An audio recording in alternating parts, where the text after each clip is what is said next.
Hi guys, welcome back to our channel Think Tech. In this video, we will discuss about the major changes in ITR 4 for the assessment year 2020-21. Now let us discuss what are the four major changes in ITR 1. First change is in nature of employment. पहले क्या होता था? पहले सिर्फ government दे रखा होता था, अब सेग्रीगेट कर दिया है, सेंट्रल गवर्नमेंट और स्टेट गवर्नमेंट अलग अलग दे दिया है. Another major change relates to the 7th proviso to section 139 subsection 1. Let us first see what is written on the form. Are you filing return of income under 7th proviso to section 139 subsection 1 but otherwise not required to furnish return of income? 7th proviso को समझने से पहले हमें ये समझना पड़ेगा कि individual की liability to file income tax return कब नहीं बनती. अगर इंडिविजुअल की total income without any deduction basic exemption limit से कम है तो उसको आईटीआर फाइल करने की ज़रूरत नहीं है. एक एग्जांपल से समझते हैं. अज्यूम एक इंडिविजुअल जिसकी एज 60 से कम है और उसकी टोटल इनकम 2,40,000 है. इस इंडिविजुअल को नॉर्मली आईटीआर फाइल करने की ज़रूरत नहीं है. But after introduction of 7th proviso to section 139(1) हमें तीन कंडीशंस और देखनी पड़ेगी. इफ इन तीन कंडीशन में से एक भी कंडीशन सेटिस्फाई होती है तो उस इंडिविजुअल को आईटीआर फाइल करनी पड़ेगी under 7th proviso to section 139(1). इस केस में उसको यहाँ यस सेलेक्ट करना पड़ेगा. Now we will discuss about these condition one by one. Have you deposited amount और aggregate of amount exceeding ₹1 crore in one और more current account during the previous year. अगर आपने किसी एक या एक से ज़्यादा करंट अकाउंट में during the previous year 1 crore से ज़्यादा अमाउंट डिपॉजिट किया है देन आपको येस सेलेक्ट करना पड़ेगा और वो अमाउंट यहाँ पे शो करना पड़ेगा. Second transaction is have you incurred expenditure of an amount और aggregate of amount exceeding ₹2 lakh for travel to a foreign country for yourself और फॉर एनी अदर पर्सन. अगर आपने अपने ऊपर या किसी और के लिए 2 लाख से ज़्यादा अमाउंट स्पेंड किया है for travel to a foreign country then आपको यहाँ पे येस सेलेक्ट करके अमाउंट शो करना होगा.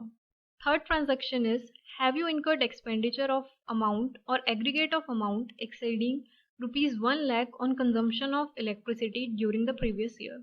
If during the previous year आपका total aggregate electricity bill 1 lakh से ज़्यादा है देन आपको यहाँ पे येस सेलेक्ट करके वो अमाउंट शो करना होगा. ऑल्सो जैसा कि मैंने बताया अगर आपको 7th प्रोवाइजो टू सेक्शन 139 की वजह से ही आईटीआर फाइल करनी पड़ रही है तो यहाँ पे आपको येस सेलेक्ट करना पड़ेगा. जब आप यहाँ पे येस सेलेक्ट करेंगे तो ये सारी फील्ड्स ओपन हो जाएंगी, इनेबल हो जाएंगी. उसी के अकॉर्डिंग आपको यहाँ पे येस और नो सेलेक्ट करना पड़ेगा. इफ़ यहाँ पे आपका नो है इट मीन्स आप 7th प्रोवाइजो की वजह से नहीं आईटीआर फाइल कर रहे देन आपको यहाँ पे नो सेलेक्ट करना पड़ेगा और यहाँ पे जब आप नो सेलेक्ट करेंगे तो ये तीन ट्रांजेक्शन अपने आप डिसेबल हो जाएंगी. Third change relates to the investment detail. If you have made any investment deposit और payment between 1st April 2020 to 30th June 2020 for the purpose of claiming any deduction under Part B of Chapter 6A, then you have to select yes here.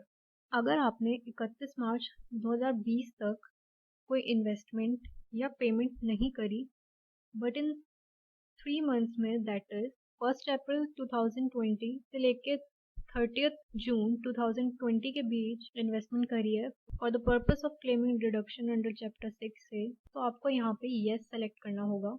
जब आप यहाँ पे yes select करेंगे तो एक new schedule open हो जाएगा, schedule DI. इस शेड्यूल में अंडर कॉलम 3 आपने जो इन्वेस्टमेंट या एक्सपेंडिचर किया है 1st April 2020 से लेके 30th June 2020 के बीच वो आपको अमाउंट यहाँ पे शो करना होगा. Another important point here is आप जो यहाँ पे अमाउंट फिल करेंगे वो टोटल इन्वेस्टमेंट होना चाहिए 15 मंथ्स का. इट मीन्स जो आपने इन्वेस्टमेंट या पेमेंट करी है डिडक्शन क्लेम करने के लिए from 1st April 2019 to 30th June 2020 in 15 month में जो भी आपने इन्वेस्टमेंट और पेमेंट करी है उसका टोटल अमाउंट यहाँ पे शो करना है। Let us now take one example. Let's say आपने 80C में 1 लाख का इन्वेस्टमेंट किया है। तो जब आप शेड्यूल DI में जाएंगे, यहाँ पे अपने आप 1 लाख शो हो रहा है। अब इस कॉलम में हमें वो अमाउंट शो करना है जो कि हमने 1 अप्रैल 2020 से लेके 30 जून 2020 के बीच हमने इन्वेस्ट किया है। सो लेट्स से हमने 20,000 इन्वेस्ट किया था आफ्टर 31 मार्च 2020। सो हम यहाँ पे 20,000 लिख देंगे।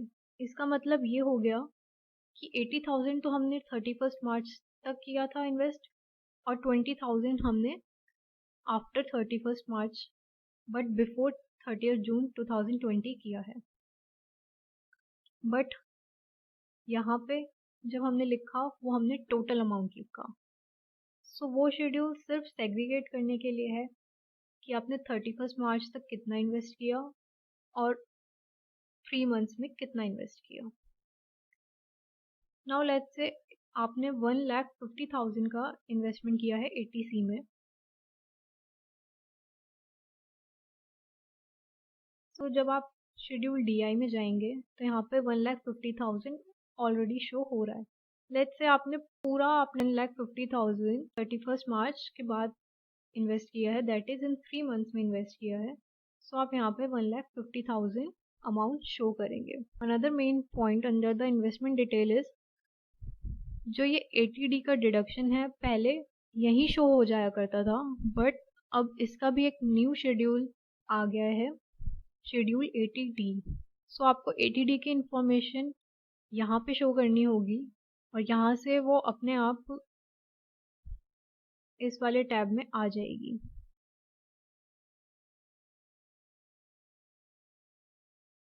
Thank you guys for watching this video. For further queries, email us on the email ID provided in the description box. If you like this video, then please like and share this video and also subscribe to our channel. Bye bye.